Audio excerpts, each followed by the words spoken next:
कृषि मंत्री श्याम सिंह राणा का दावा, हरियाणा के किसानों ने इस बार नहीं जलाई पराली तो 1 नंबर पर आया प्रदेश।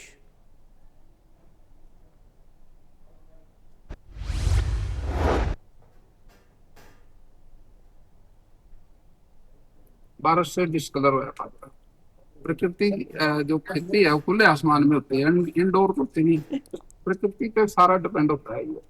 लेकिन सरकार किसान के साथ रहती है हमेशा, और किसान ने 575 रुपये की सब्सिडी सरकार ने घोषणा की, जो बाजरा किसान। पराली प्रबंधन के लिए 200 करोड़ की सब्सिडी किसानों को दी तो फायदा हुआ। कष्ट निवारण समिति की बैठक में मंत्री ने शिकायत सुनी। वही तो इस बार जो सैटेलाइट से तस्वीर आती है उनकी, और पिछली बार तो 600 के करीब आए थे सैटेलाइट से भी। सरदार वल्लभ भाई पटेल की 150वीं जयंती के उपलक्ष्य में सिरसा में होंगे कई कार्यक्रम। सिरसा में 31 अक्टूबर को निकाली जाएगी पदयात्रा।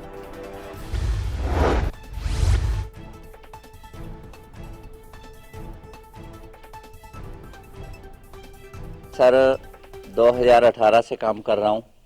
जब एलनाबाद तहसील में कोई ऐसे नहीं जानता था बेलर क्या होता है, तो सबसे पहले एलनाबाद तहसील में बेलर लेके आया था मैं, तो लोग देखने आते थे भी ये क्या चीज़ है, कैसे चल रही है। तो उस टाइम हमने काम शुरू किया, धीरे धीरे बढ़ता गया। दूसरे साल हमने 2 कर लिए। सिरसा किसान पराली को बना रहे आय का जरिया। पराली की गांठें बनवा कर रहे आय दोगुनी, लोगों को रोजगार मिला। लौह पुरुष सरदार वल्लभ भाई पटेल जी की जयंती का अवसर है और ये 150वीं जयंती है। पटेल जी के बारे में हम जितना कहें उतना कम रह जाता है। अखंड भारत के वास्तव में जो अखंड भारत का स्वरूप दिया था, जो भारत के नक्शे को एक। पराली की गांठें बना रहे मजदूरों ने कहा, यह सरकार द्वारा अच्छा कदम उठाया गया और उन्हें रोजगार मिला। ये किसान लोग बुला रहे हैं, हमारे लिए तो रोजगार बन रहा है। ये बुलाएंगे तो हमारा खर्चा चलेगा आगे, इनका भी खेत के लिए सफाई होगी, इनका भी बढ़िया फसल उगेगी। वैसे ये कि बुलाते रहेंगे, हम आते रहेंगे। सरकार अच्छा कर रही है, वो हमारी आमदनी बन रही है और सरकार के लिए। हरियाणवी संस्कृति का महाकुंभ रत्नावली जोश पर 34 विधाओं में सैकड़ों कलाकारों ने बिखेरा रंग। ललित बत्रा हुए मंत्रमुग्ध। सोनीपत के अस्पताल में शुरू हुई अल्ट्रासाउंड की सुविधा। विधायक निखिल मदान ने किया अल्ट्रासाउंड मशीन का लोकार्पण। हॉस्पिटल में हमारे सोनीपत की जनता की जो सबसे बड़ी मांग थी, हमारे सिविल हॉस्पिटल में अल्ट्रासाउंड की मशीन नहीं थी। आज वो नई मशीन इंस्टॉल करी गई है। तकरीबन 1 करोड़ 3 या 4 लाख रुपए की लागत से ये नई फिलिप्स की मशीन आई है। सोनीपत में कांग्रेस की मिशन वापसी। भीतरघातियों पर लगेगा ताला। टिकट सिर्फ वफादारों को। जिला अध्यक्ष कमल दीवान का ऐलान। सारे जितने भी लोग जो इंटरेस्टेड हैं पार्षद के चुनाव लड़ने में, मेयर का, तो अभी जो है हम बहुत ही जल्दी एक मीटिंग बुलाएंगे, उसमें सबसे आवेदन जो है। विश्व प्रसिद्ध कपाल मोचन मेले के लिए यमुनानगर रोडवेज विभाग ने तैयारियां पूरी की।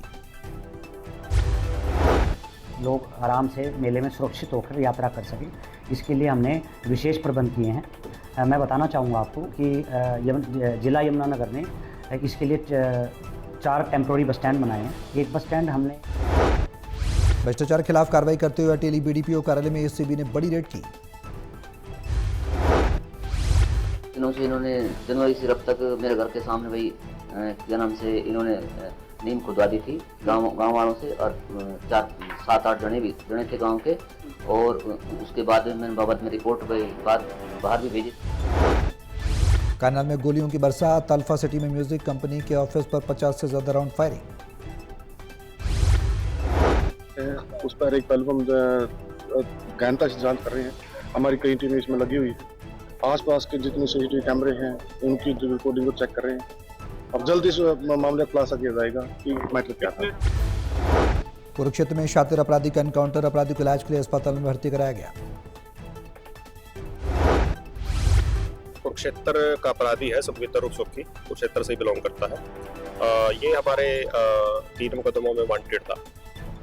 एक हत्या के प्रयास का मामला था, उसमें करीब 1 साल से ये फरार था, और एक एक्सटॉर्शन का मामला था, और एक रूस यूक्रेन युद्ध में मारे गए नानौंद के युवक का शव गांव पहुंचा। मदनहेड़ी गांव में अंतिम संस्कार किया। दुखद घटना है। इस दुख की घड़ी में हम परिवार के साथ हैं। सोनू जिसकी 27-28 साल उम्र है,